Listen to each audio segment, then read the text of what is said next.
যারা long video topics খুঁজে পান না, যারা লং ভিডিও করতে কেমন লাগে, এত মিনিটের কথা 3 মিনিটের উপরে ভিডিও কি বলবো, কিভাবে শুরু করব, এইসব চিন্তা ভাবনা করে লং ভিডিও করতে পারেন না, পেজে আপলোড দিতে পারেন না, আইডিতে আপলোড দিতে পারেন না, তাদের আইডি কিন্তু আসলে রিচ হয় না। এজন্য আমি বলবো বড় বড় সেলিব্রিটি বড় বড় আইডিতে যে দেখেন তাদের পেছনের ভিডিওগুলো দেখেন। আগে কিন্তু রিলস ছিল না, আগে শুধু লং ভিডিও আপলোড হতো। তারা দেখবেন যা না তাই ইচ্ছা মতো আলোচনা করতেছে, যা মন চাচ্ছে তাই ভিডিও বানাচ্ছে। একটা উপদেশমূলক ভিডিও, একটা ফানি ভিডিও, একটা কথা বলতেছে সবার সামনে, মানে সবাইকে জানাচ্ছে আপনি ফেসবুক সম্পর্কে যা জানেন, একটা বিষয় সম্পর্কে, একটা সামাজিকতার ব্যাপারে, একটা যে কোনো অনুষ্ঠানের ক্ষেত্রে, যে কোনো বিষয়, যে কোনো কারিকুলামের যে কোনো বিষয়ের ক্ষেত্রে আপনি যা জানেন তা সেটা আপনি তুলে ধরেন। আস্তে আস্তে চেষ্টা করতে থাকুন।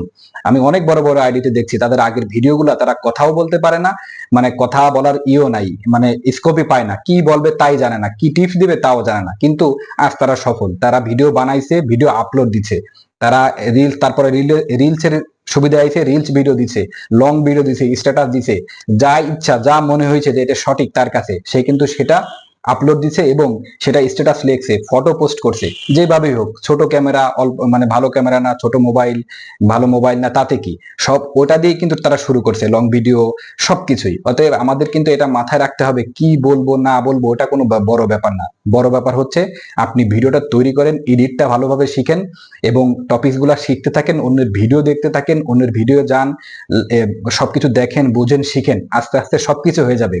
আর যদি থেমে থাকেন না, লং ভিডিও করব না, লজ্জা লাগে, কি কথা বলবো, কি উপস্থাপন করব, সবকিছু মানে একটা আমতা আমতো ভাব থেকেই যায়, তাহলে কিন্তু লং ভিডিও আপলোড করতে পারবেন না। যারা বাজার ঘাটের ভিডিও দেয় তাদের হিসাব আলাদা, যারা টপিক্স দেয় তাদের কিন্তু যে কোনো একটা টপিক্স নিয়ে কথা বলতে হয়, টপিক ছাড়া কিন্তু কথা বলা যায়ও না। যেমন লাইভে গেলে কেউ যদি কমেন্ট না করে তাহলে কিন্তু আসলে কথা বলা হয় না, ঠিক এরকমটাই কোনো দ্বিধাগ্রস্ত হওয়া যাবে না লং ভিডিওর ক্ষেত্রে। লং ভিডিওর ক্ষেত্রে আপনার যেটা একটা টপিক সেটা তুলে ধরলেন, ফেসবুকের একটা গাইডলাইন তুলে ধরলেন, ওই একটা গাইডলাইনের উপরে আপনি 10 মিনিটও কথা বলতে পারবেন চেষ্টা করলে, মানে যদি আপনার চেষ্টা থাকে, ইচ্ছা থাকে।